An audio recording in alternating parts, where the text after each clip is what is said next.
The last 24 or 36 months, if you've been in tech, and even at the highest echelons of tech, it's been really difficult. There's lots of churn, there's layoffs, you said something about people worrying about losing their jobs to AI. And there's this sense that it's a zero-sum game, right? Either the AI wins and it takes my job, or I can block the AI from coming into my company as long as I can, so I continue to learn and have my job. And what we want to do is think of it as a friendlier, more collaborative tool that's going to help humans have a better work and personal life. We want to move away from this concept of who wins, the AI wins or the human wins. I think we really win when we come together and take the best of what we all bring to the table. Did you know that despite making up 50% of sellers, women hold just 30% of the sales leadership roles? It's not a pipeline problem. That's a promotion problem. Welcome to the Women in Sales Leadership podcast, where we make the new rules of success for high-performing women in sales. And I'm your host, Amy Evans, sales leader turned executive coach. After 25 years in the trenches at Salesforce, EDP, and startups, I now help ambitious sales managers step into second-line leadership roles. If you are ready to lead with authority, earn what you're worth, and make a bigger impact, you are in the right place. Click follow so the next episode will be waiting for you. Welcome back to Women in Sales Leadership. I'm your host, Amy Evans, and today's guest is a true trailblazer, Dr. Mary Shea. Mary is the co-founder and chief growth officer of Meerkat, an agentic AI-powered conversation navigator that helps teams turn every conversation into real momentum. But Mary's story does not begin with AI. Most of our stories don't begin with AI, by the way. She first built a career as a professional oboist, performing all around the world, Mexico City, Guadalajara, Boston, and Rome. And from there, she made a logical pivot into sales, becoming a leading analyst at Forrester, and then served as a chief evangelist at Outreach, and later a co-CEO at Mediafly. And now she is stepping boldly into the AI startup world. Mary, I am so excited you're here today. Amy, it's so wonderful to be here and to meet your audience virtually. And thank you so much for that really kind and thoroughly researched bio. Well, I'm going to make you talk about some of it. That's why we're here. Absolutely. So your background is unlike a lot of people in tech. I know a lot of musicians in tech. So there's rock stars and classical stars all over in tech. I've found them.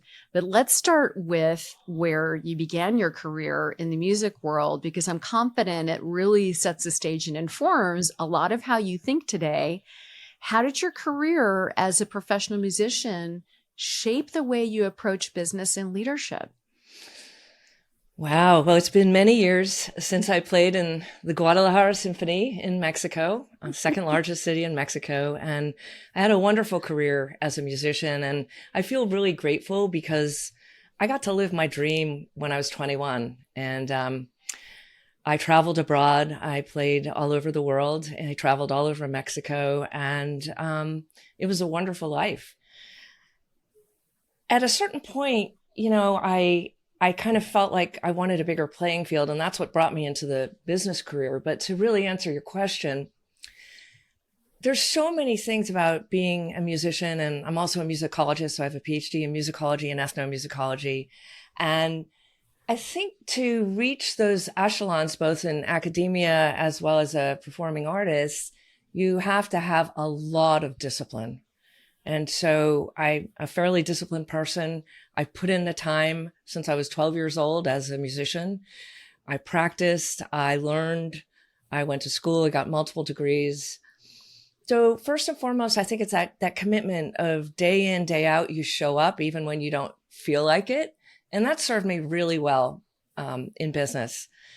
The other thing I think that served me well was, as an oboist, you're sort of the boss of the woodwind section, right? You're the leader of the woodwind section. You have the concert mistress or concert master, and then you have the oboist who tunes the orchestra. And so I think from an early age, I loved the leadership piece of things, and bringing folks along and influencing folks and bringing them on a collective journey. And businesses, even more so than music from that perspective.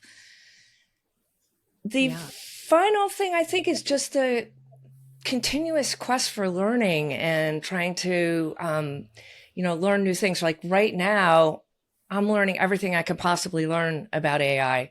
I'm learning more about design. I'm taking a class to learn Canva. And so constantly trying to attain the best level that you can be of yourself. All of those things serve you extraordinarily well in business. And I will say, I've met a lot of musicians in business and a lot of PhDs in business, and people have successfully made those pivots. Yeah. It's no surprise to me. Wow. Um, let's talk about from music to sales into AI.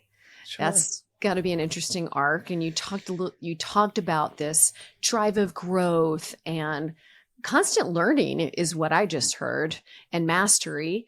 Now at Meerkat, you're helping create something truly new. Everybody is, and from where I sit, right, everybody's trying to navigate AI. We're all trying to figure out how do I use it for myself? How do I use it without losing my own authenticity, my own voice, and find a way to maximize without really replacing myself with this like diluted version that sounds kind of like everybody else.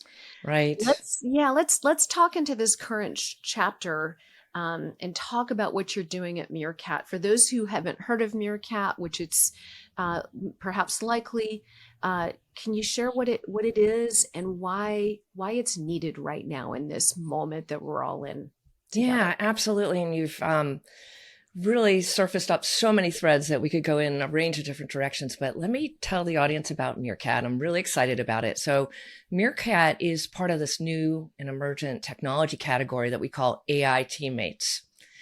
And if you think about an LLM or agents, usually what's happening is you're interacting one to one, the way you might with a co-pilot or with a chatbot, right? But with Meerkat, Meerkat is joining your team. It becomes an extension of your team, a virtual member of your team. So it joins meetings. It could join a setting like we're in today. It can join chats, and it sits across a range of tools that you use in the business world for communication, whether that's Zoom or Meet or Slack or HubSpot for CRM, for example. And so Meerkat will sit on top of all of those tools, so you don't have to jump in and out every time you want to find an insight or do some research. And then Meerkat will also extract, for example, common connections that you and I have in LinkedIn. So if Meerkat were with us today, we might say, hey, Meerkat, show me all of the connections that Mary and Amy have together on LinkedIn and surface the top 5 for Mary to recommend that Amy bring on her podcast. And Meerkat will say, okay, here you go. And in 2 seconds, you've got it. And then the beautiful thing is we can continue to ask Meerkat in this conversation, and we can follow up with a collaboration over a DM, message, email to continue whatever it is we want to talk about and coordinate with. And so it'll give you to-do list, action items, and it's super fun. One of the things that we're really focused on at Meerkat is bringing the joy back into the work world. And Meerkats are a wonderful way to spark that joy and collaboration. Okay. All right. You said a lot there. I'm going to have to dig into a minute if you don't mind. Please. Yeah. Okay. So you painted this picture of this teammate that is going across platforms, Right. which in my experience of my, growing usage of AI, right? I'm probably using AI the way most people in business are using it today, right? I have a question, I'm researching, maybe I even go so far as to upload a document, ask for a rewrite, what have you. You're talking about having something that's sitting across platforms. This is something that I haven't heard other tools doing before. Is that Are there other companies that are trying to achieve this right now? And tell me a little bit more about just the overall concept of how this works. Yeah. So, we're on a little bit of an AI gold rush right now. So the beautiful thing about AI is that almost anyone can start a company. And so I think you're going to see more and more startups than we've ever seen before for a range of different reasons, which we can go into if you like. But, it's essentially got a range of differentiators. So Meerkat is going to remember every single conversation, every decision. It's bringing in intelligence from your networks. It's not just taking notes, but it's conducting real-time research in the moment, providing you with insights, ensuring follow through. And where we focused is really on SMBs, distributed teams, fast moving teams, founders, community leaders, accelerators, those types of organizations that might not be able to afford some of the other robust tools that come from big tech. So yes, there's others out there doing this, and we're all racing Yeah. to get the technology ready as quickly as possible. And the other thing that's kind of really interesting is that we have a very small team at Meerkat. I call it four guys, a gal, and a cat. And I can say that because I'm the gal. But we don't have any big plans to hire, once we get our Series A, we're not going to go hire 50 or 100 people. We are going to work intelligently. Each one of us works with our Meerkat. We have a team Meerkat. We have a PR Meerkat. And the amount of work that we're doing and pushing through this agent is astounding. So there's lots of other companies that are out there rushing to move forward. We've got a few differentiators.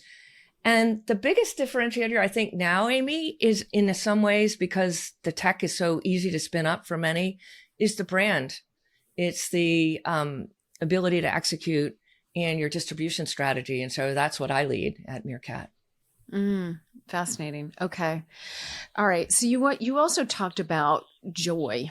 Can you talk more about that and how you envision bringing joy back into work?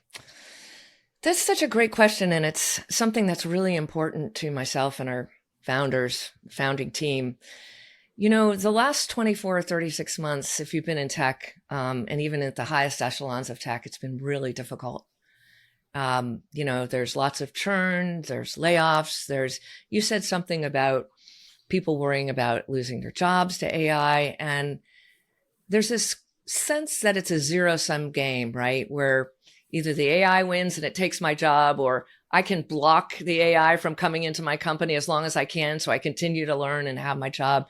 And what we want to do is think of it as a friendlier, more collaborative tool that's going to help humans have a better work and personal life. So that's one part of it.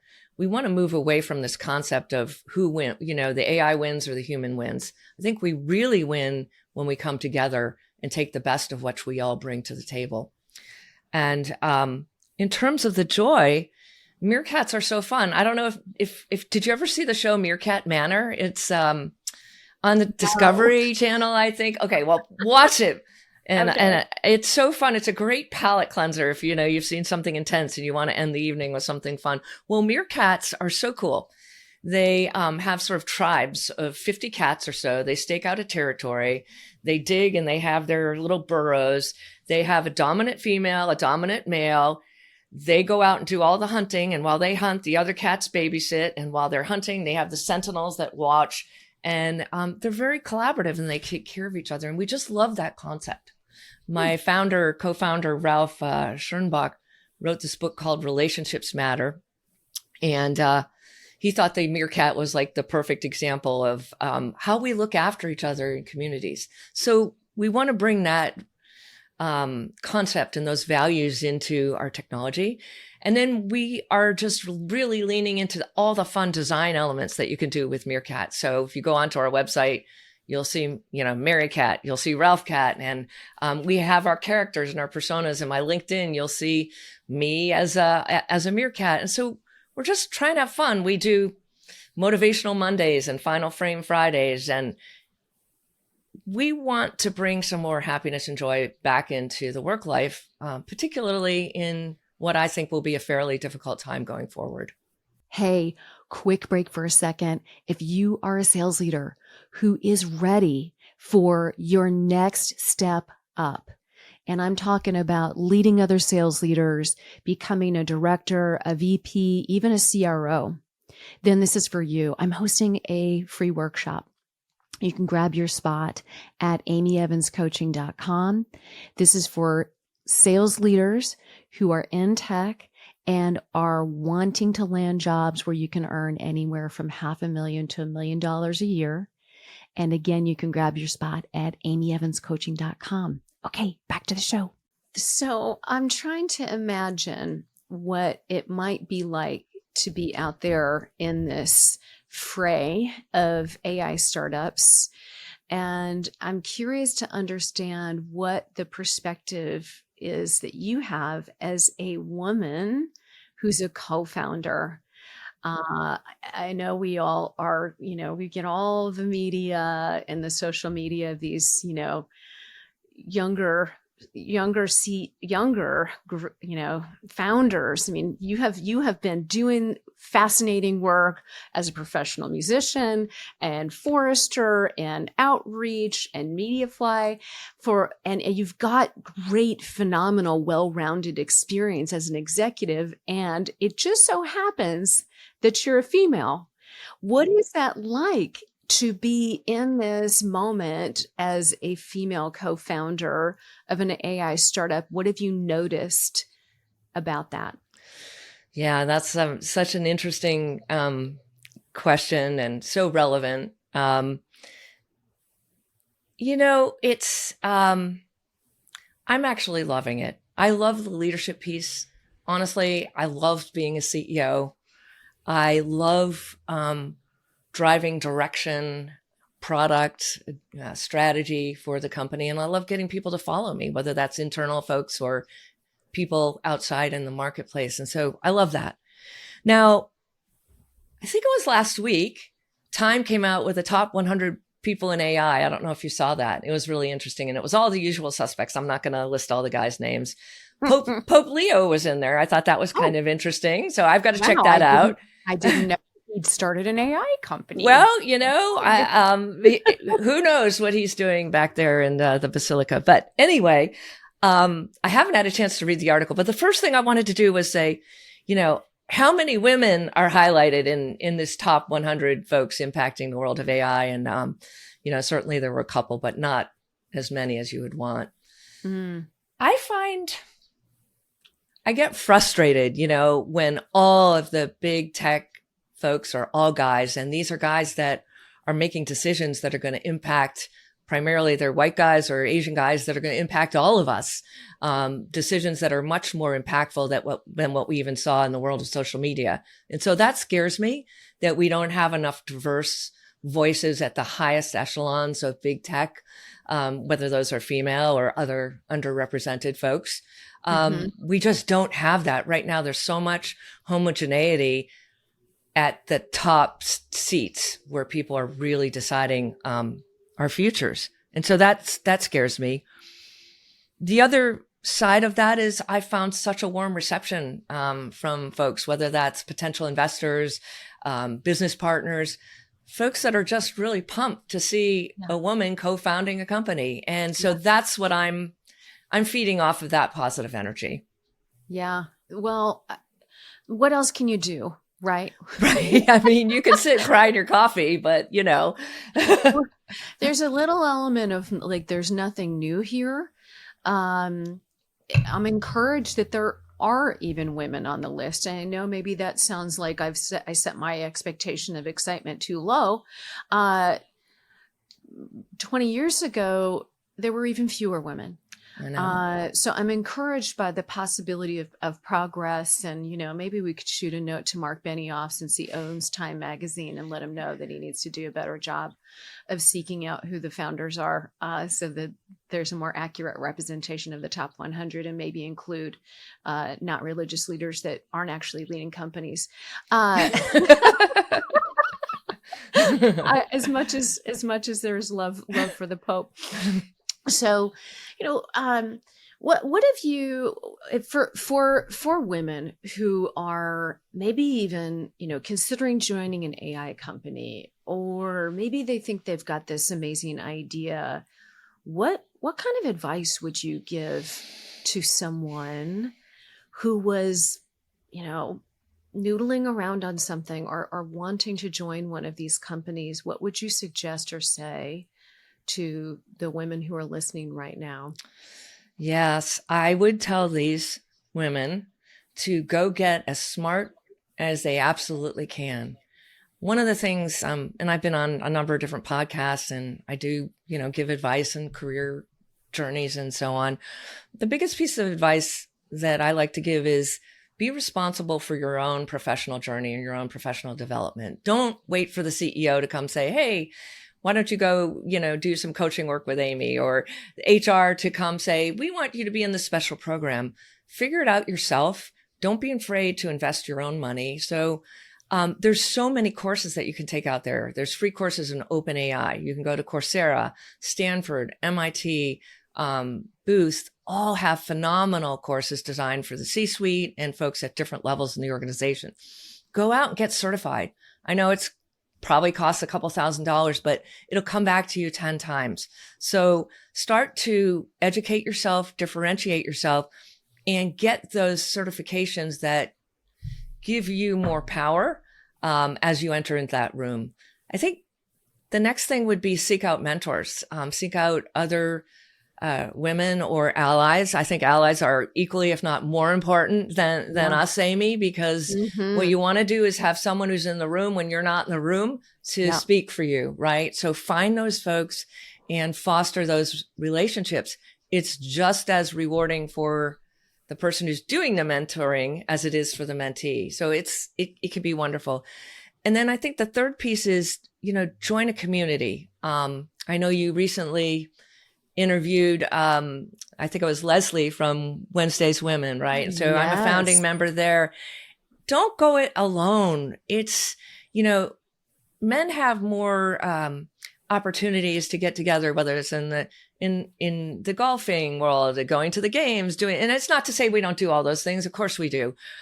But I think you need to be a little bit more intentional when you're a female leader or you have those aspirations to find a community so that you have a posse that's behind you that can tell you what's what when you don't want to hear it, that can lift you and elevate you when you need it, that can give you just good pragmatic advice. And to have people just to have some fun with, because we have to have fun at work. So those are some things. And then, just jump in the water and go for it. Don't sit on the sidelines. Oh, there are so many good nuggets in there. Wow. Okay. I'm a big fan of all the things that you just said. Mentorship. I think we'd all be surprised at how many leaders out there really get to a point where they want to give back. Yeah. It happens, at different times for different leaders. But I kind of have noticed this pattern where leaders will get to somewhere, after they've been doing what they've been doing for 20 plus years or so. And then their interest begins to be extremely external. What kind of impact can I have? What kind of legacy can I leave? And their willingness to lift up others and do it in a selfless manner, right, really opens up for them, because they've gotten through the hard part of their career, if they've been raising families, whatever that is, and suddenly they've got that time to look around and say, what else can I do to help others learn the things that I had to learn the hard way and get there faster? That reach back is so powerful. It's so powerful. And, when you're really trying to move up the chain and increase your earnings, and, as you said, you have a family, maybe you have mortgages, you've got external family responsibility. It's so hard. There's just not a lot of room for it.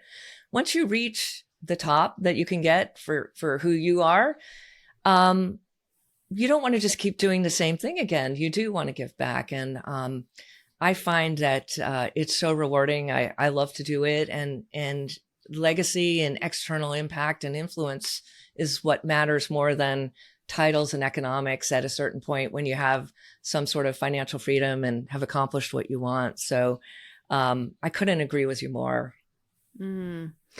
So I'm curious to ask you this one. You talked about fun a few times at work, and I'll be the first one to confess that this was something that I actually struggled with as a leader. It didn't come naturally to me. Like, I loved my teams. I loved who they were as individuals. I loved who we were together. And I use that word love very deliberately and intentionally because that is how I felt about it.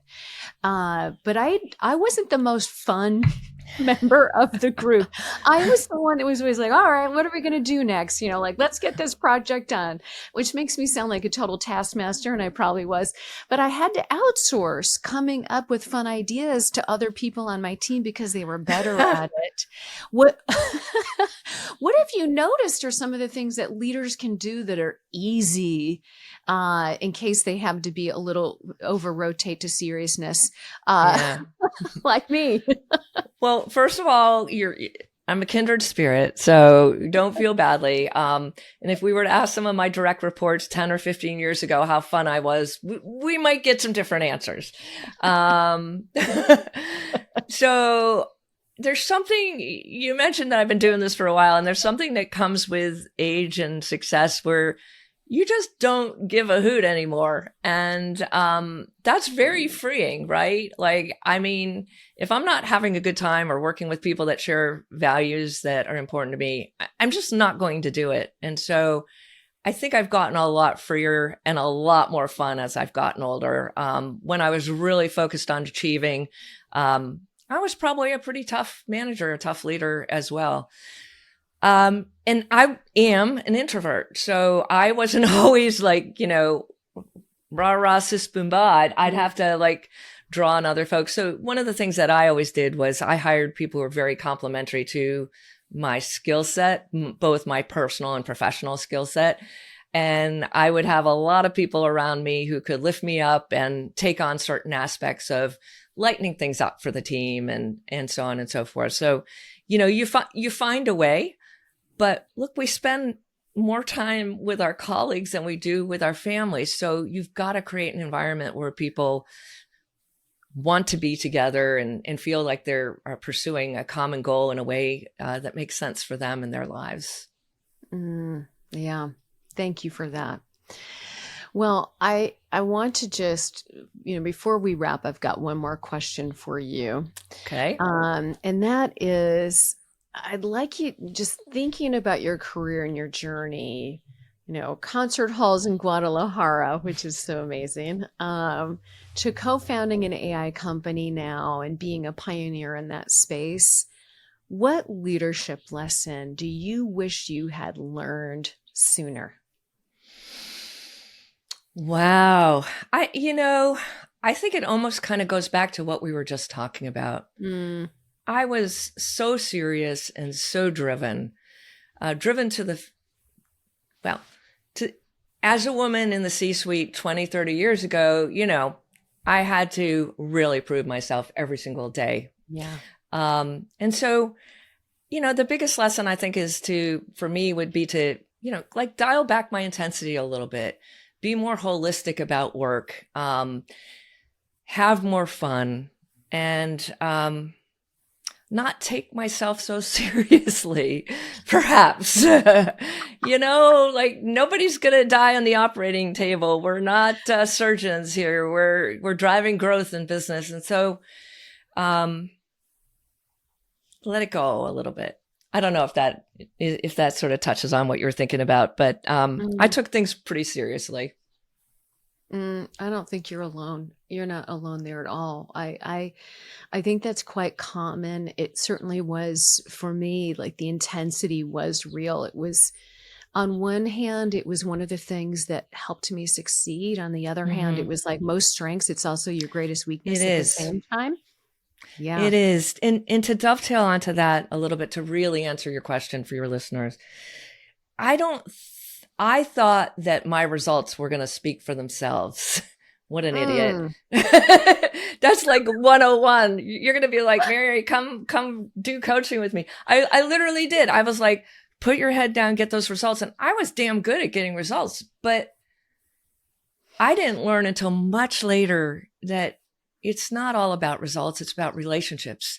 It's about who you want to be with on that 13-hour flight to Singapore. It's about having fun. It's about connecting with people. And so the biggest piece of advice I'd give some of your listeners who are on their upward trajectory is, don't discount the importance of networking, deep relationships, tangential relationships. Invest in those as much as you're investing in delivering your KPIs. And I was probably more focused on the KPI side.